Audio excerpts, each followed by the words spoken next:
Bueno, y para hablar un poco más de este tema, de las bibliotecas, del Congreso de la Unión, está aquí en el estudio de noticias del Congreso con nosotros Juan Carlos Delgadillo, secretario de Servicios Parlamentarios de la Cámara de Diputados. Juan Carlos, muchísimas gracias por darnos unos minutos al canal del Congreso. Te agradecemos enormemente. No, muchas gracias a ustedes. En un primer momento, platícanos, ¿cuál es la trascendencia? Vemos que, escuchábamos hace rato en la información, que donde está la Biblioteca General del Congreso fue un centro religioso.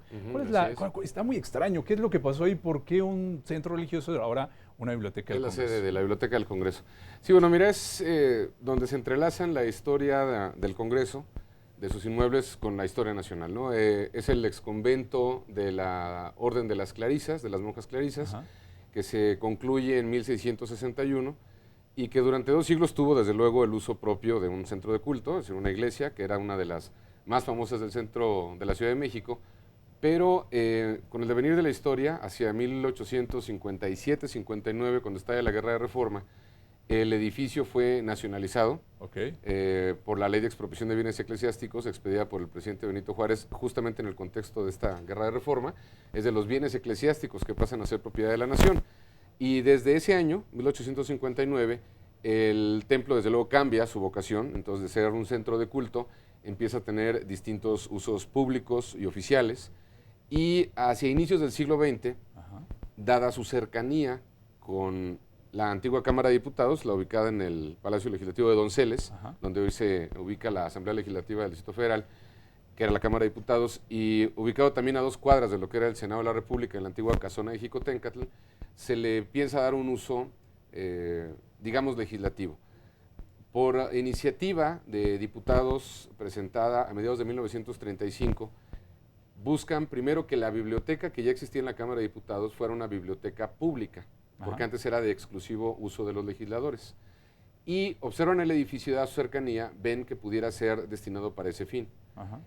A fines de ese año, noviembre de 1935, te decía, presentan una proposición donde la idea de hacer pública la biblioteca de la Cámara de Diputados es que se convierta en una biblioteca del Congreso, fusionando, esa era la intención original, la biblioteca que existía en el Senado de la República y la de la Contaduría Mayor de Hacienda, que era un órgano, como sigue siendo hoy la Auditoría Superior de la Federación, del propio Congreso.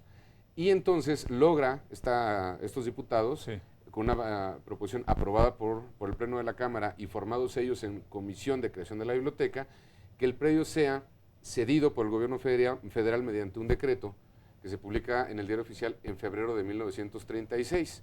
Entonces el edificio, que ya tenía un uso público después de haber sido nacionalizado, es cedido a la Cámara de Diputados para la creación de la Biblioteca del Congreso. Y ahí empezamos a contar los 80 años, desde ese momento. Exactamente. Bueno, no exactamente en la sesión del inmueble, que es en febrero, sino a lo largo del año, que es cuando ya el inmueble en posesión de la Cámara de Diputados empieza la gestión para formar la Biblioteca del Congreso.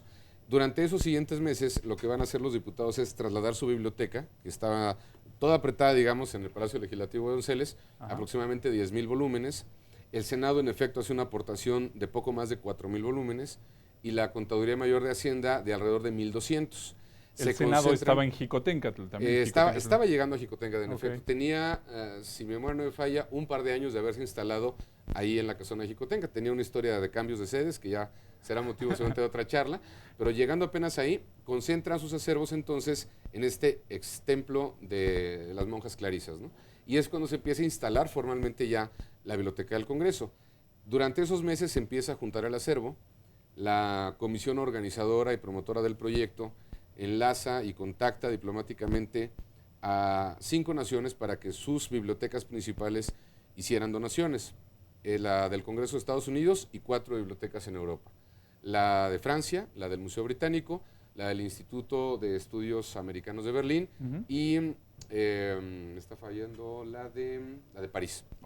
Esas 5 bibliotecas hacen una donación importante de más de 12,000 volúmenes. ¿Que todavía están ahí? Que todavía están ahí. Una parte está resguardada ya en el Palacio Legislativo de San Lázaro, ya por su edad ya no están directamente a consulta pública, pero están desde luego resguardados. Los acervos originales se conservan, todavía están inventariados. Parte de esos acervos originales, que fueron donaciones de coleccionistas y personas que contribuyeron con la biblioteca, de hecho forman parte del acervo histórico de la biblioteca. Eso es lo que explica que, a pesar de que la biblioteca tenga en lo esencial 80 años, con un poco la historia previa de la Biblioteca de Diputados y el Senado, tenga obras muy antiguas, de varios siglos de antigüedad, como referimos justamente en el evento que tuvimos hoy en la mañana, que son las joyas de nuestro acervo. Este acervo se integra, empieza a funcionar hacia agosto, y el evento inaugural formal fue el 4 de septiembre de 1936. Pero realmente es entre febrero, que se recibe el edificio, se empieza a instalar el acervo, la consulta al público empieza en agosto, que es lo que estamos realmente conmemorando, y el acto inaugural original fue el 4 de septiembre. Esos son los 80 años, las 8 décadas al servicio del Congreso de la Unión y de la ciudadanía que estamos conmemorando con el acto del día de hoy. ¿Y por qué la decisión llevamos allá al presidente de la mesa directiva, de la Junta de Coordinación Política, por qué darle esta relevancia a esto, Juan Carlos Delgadillo? ¿Por qué conmemorar esta fecha? Bueno, mira, el tema es que la Biblioteca del Congreso es un área, desde luego, de suyo importante para las actividades de la Cámara, ¿no? Sí. No se trata solamente de una biblioteca como asiento de libros, ¿no? La Biblioteca del Congreso es un centro de promoción cultural.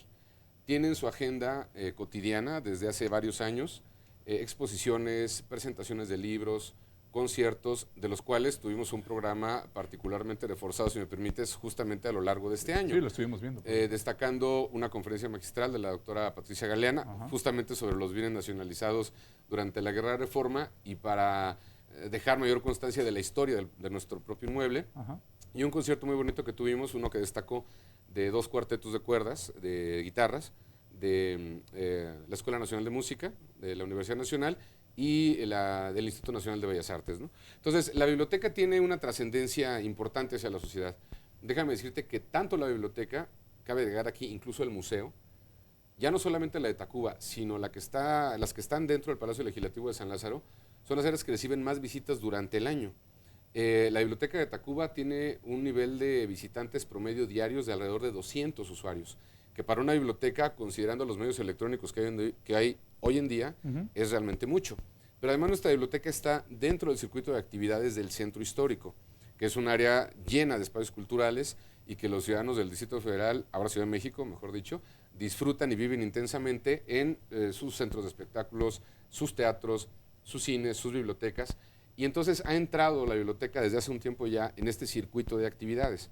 Entonces, para el Congreso de la Unión, la biblioteca es, además de todo esto, de que es un punto de contacto con la ciudadanía, es una forma de construir ciudadanía y además refuerza la labor legislativa. Cuando se crea la biblioteca, se conformó una sección especial de legislación y de obras jurídicas, pensando en que fueran un apoyo a la labor de los legisladores.